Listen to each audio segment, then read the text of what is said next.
Hello, I'm Dr. Ryan Brooks, a physician committed to delivering clear, evidence-based care and helping patients make informed decisions about their health. What if I told you that the single most effective thing you could do today to prevent a fall, more effective than any balance gadget, any grip sock, any bathroom handrail, is not something you buy, not something you install, and not a new exercise routine? The answer is simpler than that. It is a change in how you walk. One small, specific adjustment to a movement you have been doing your entire life, and almost certainly doing wrong for the last several years without knowing it. After 26 years of working with adults over 70 as a physical therapist, I have seen this pattern more times than I can count. A person comes into my clinic after a fall. They feel confused. They feel embarrassed. They say, "I was just walking across the kitchen. I wasn't doing anything unusual." And they are right. They weren't doing anything unusual. That is exactly the problem, because the way they walk every single day has quietly become dangerous, and nobody ever told them. Today, I am going to change that for you. I am going to show you what is most likely happening in your walk right now, why it is putting you at serious risk, and the one simple change that can begin protecting you immediately, starting with your very next step. No equipment, no gym, just one adjustment that could genuinely save your life. Before we dive in, if you haven't subscribed yet, I recommend you hit that button and turn on the bell so you never miss another health tip made just for you. If you enjoy this video, type 1 in the comments. If not, type 0 to let me know how I can make better content for you. The problem: shuffle gait. Let me describe something to you, and I want you to think honestly about whether this sounds familiar. Imagine someone walking down a hallway. Their steps are short, much shorter than they used to be. Their feet barely leave the ground with each step, sliding forward in a low, shuffling motion rather than lifting cleanly off the floor. Their upper body is leaning slightly forward.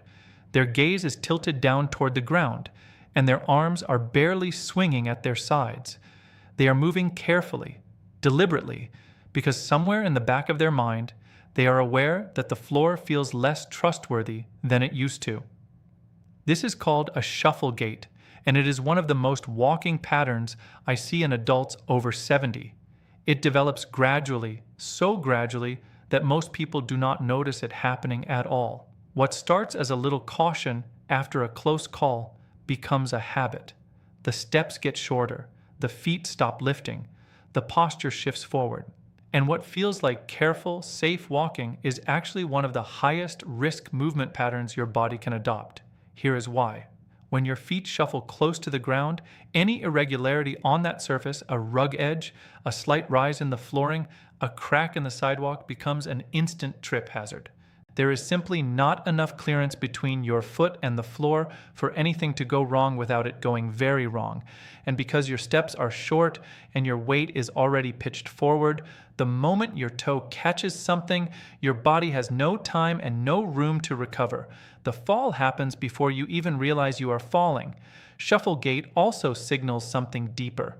The muscles responsible for lifting your legs, your hip flexors, your glutes, your core have weakened from underuse, and the neurological connection between your brain and your legs has slowed down.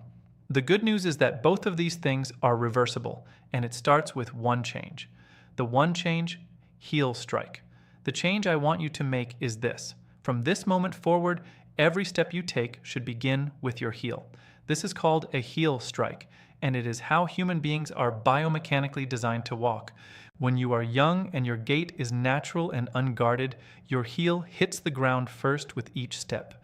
Your weight then rolls forward through the arch of your foot, across the ball, and pushes off through your toes to drive the next step. It is a smooth, continuous rolling motion, and it is one of the most efficient and stable movement patterns the human body produces.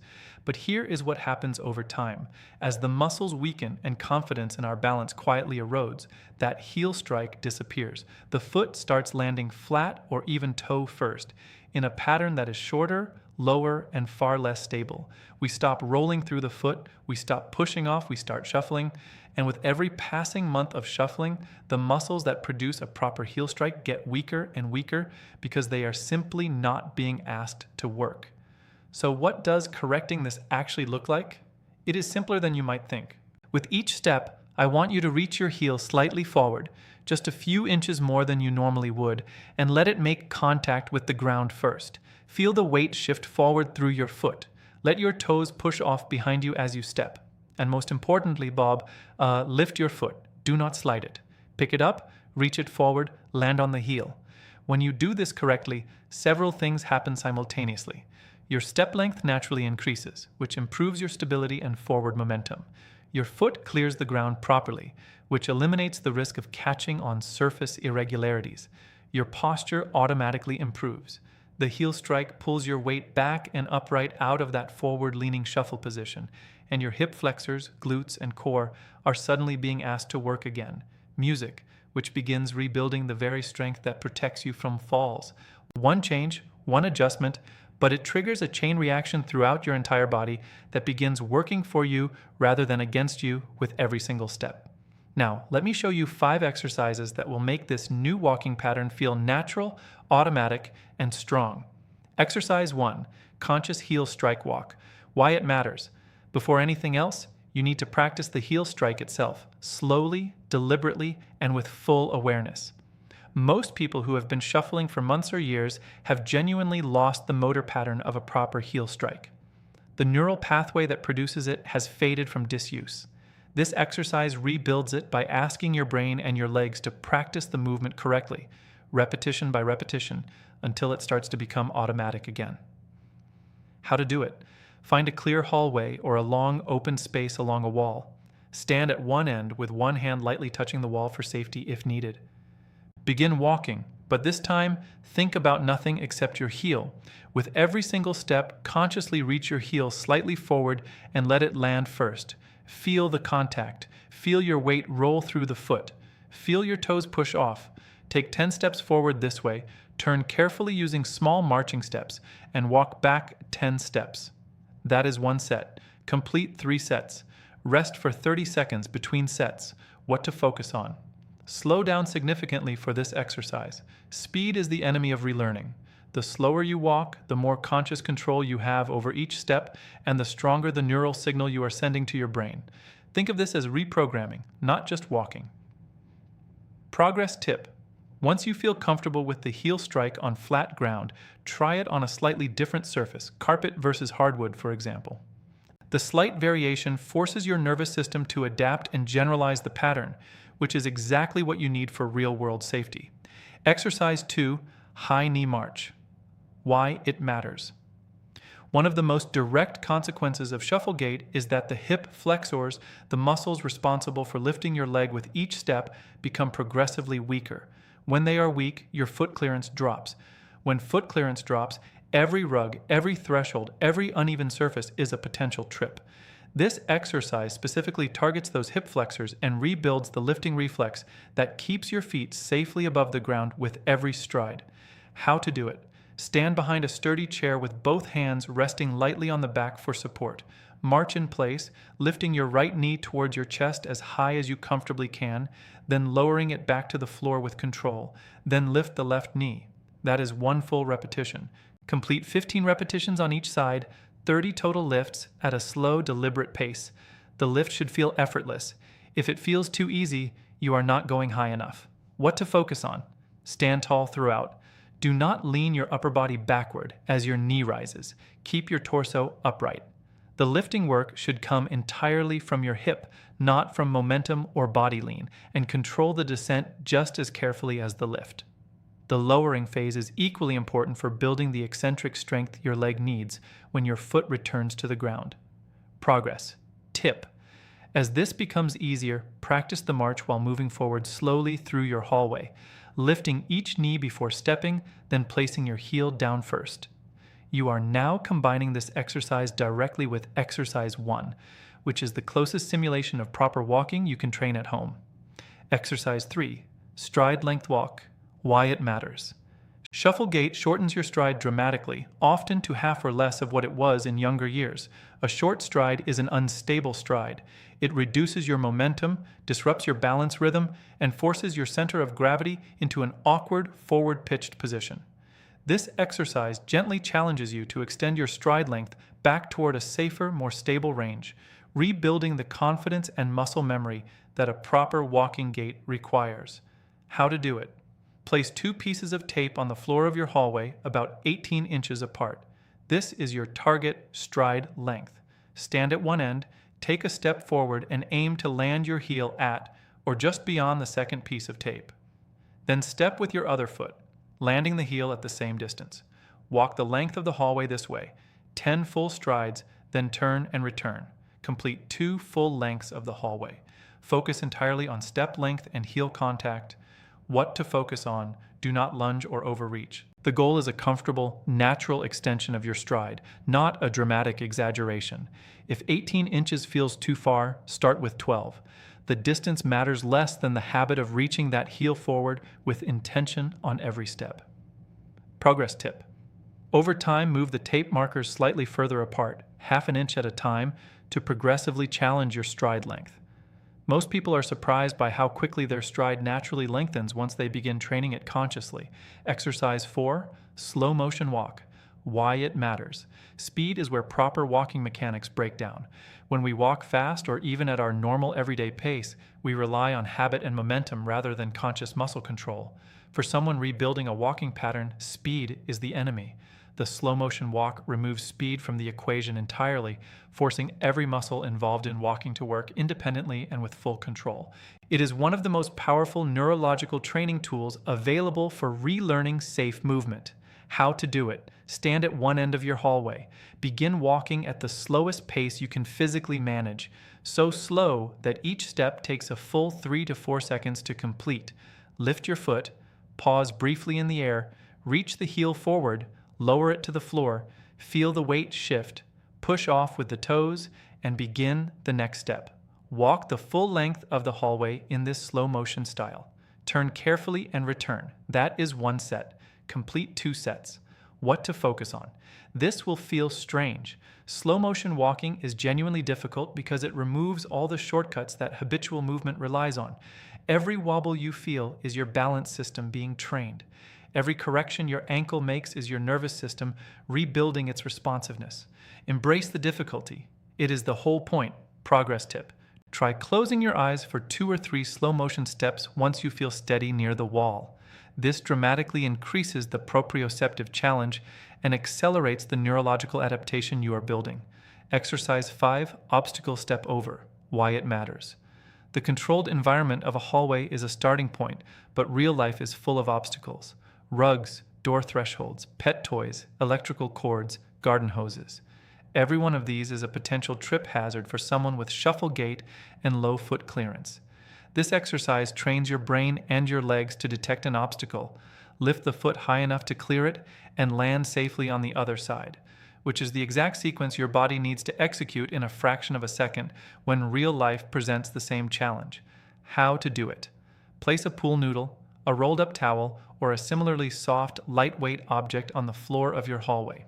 It should be about 4 to 6 inches high. Stand a few feet back from the obstacle with a wall or chair within reach for support. Walk toward the obstacle at a normal, controlled pace. When you reach it, lift your right foot deliberately, high enough to clear the obstacle with room to spare, and step over. Then lift your left foot and clear the obstacle completely. Continue walking a few steps beyond it, turn carefully, and return stepping over the obstacle again. Complete 5 passes in each direction. 10 total step overs. What to focus on. Do not rush as you approach the obstacle. Slow down slightly as you get close. Pick your foot up early, well before you reach the object, and make a conscious, confident step. The goal is to train your brain to recognize an obstacle, respond in advance, and execute the clearance with control rather than panic. Progress tip. Once this feels easy, try varying the height of the obstacle. Slightly higher one week, a different texture the next. You can also practice stepping over it while carrying something light in one hand, which is a more accurate simulation of the way real-life trips tend to happen. Important safety warning. Before you begin practicing any of these exercises, I need you to take this seriously because your safety is everything. If you have recently had a hip or knee replacement or being treated for plantar fasciitis or any heel condition, or have been told by your doctor to avoid weight-bearing exercise, please speak with your physician or physical therapist before attempting these movements. Some exercises may need to be modified for your specific situation. Always practice near a wall, countertop, or sturdy chair. Never rush these exercises. Wear non-slip footwear or go barefoot on a safe surface. And if at any point you feel sharp pain, dizziness, or anything that does not feel right, stop immediately. There's no movement here worth risking your safety over. Progress at your own pace and trust your body to tell you when it is ready for more. Closing. Over the last several minutes, you have seen how numbness and tingling in the legs and feet after 70 is not something you have to accept as permanent. It begins with waking up the smallest muscles, the ones in your toes, your arches, and your ankles. Then it moves upward through the ankle joint, the calf, and the full lower leg, rebuilding the circulation pathways that keep your nerves nourished and alive. Each exercise in this routine builds on the one before it, exactly as the body prefers to heal. The seated toe and ankle wake-up sends the first signal. The ball massage drives blood into the smallest vessels. The heel-to-toe weight rock reconnects your nervous system to the ground beneath your feet. The towel toe curl rebuilds the intrinsic strength that most people lose silently over years, and the controlled heel raise brings everything together into one movement your body can rely on every single day. When these exercises are practiced consistently, not perfectly, but consistently, the changes are real and they are lasting. The nighttime tingling that wakes you up begins to ease. The morning numbness that makes those first steps feel uncertain resolves more quickly. The heavy disconnected feeling in your feet gives way to something that feels more like solid ground again. Circulation improves not through intensity, but through patience and repetition. Small movements done daily send a clearer message to the nervous system than aggressive workouts done once a week. The body responds to what it is reminded of every day, and these exercises are that daily reminder. The long-term benefit reaches far beyond physical comfort. Healthy nerve function and strong leg circulation protect your balance. They reduce the fear of falling that quietly steals confidence from so many older adults. They preserve the ability to walk to your mailbox, climb your own stairs, play with your grandchildren, and move through daily life without constantly wondering whether your legs will hold you. That kind of independence is not a small thing. It is everything. Aging does not mean surrendering control over how your body feels. It means learning which movements your body truly needs at this stage of life and choosing them every day with care and intention. These exercises are that choice. Simple, safe, and powerful in ways that add up over weeks and months. Now, I would love to hear from you. Is your numbness worse at night, during the day, or after long periods of sitting? Leave a comment with your age and where you are watching from. Your experience might be exactly what another viewer needs to hear today. If you enjoyed this video, please leave a comment with 1. If not, feel free to comment with 0. Your feedback means a lot to us. Don't forget to like, share, and subscribe to our YouTube channel for more content like this. Thank you for watching, and here's to living life on your own terms.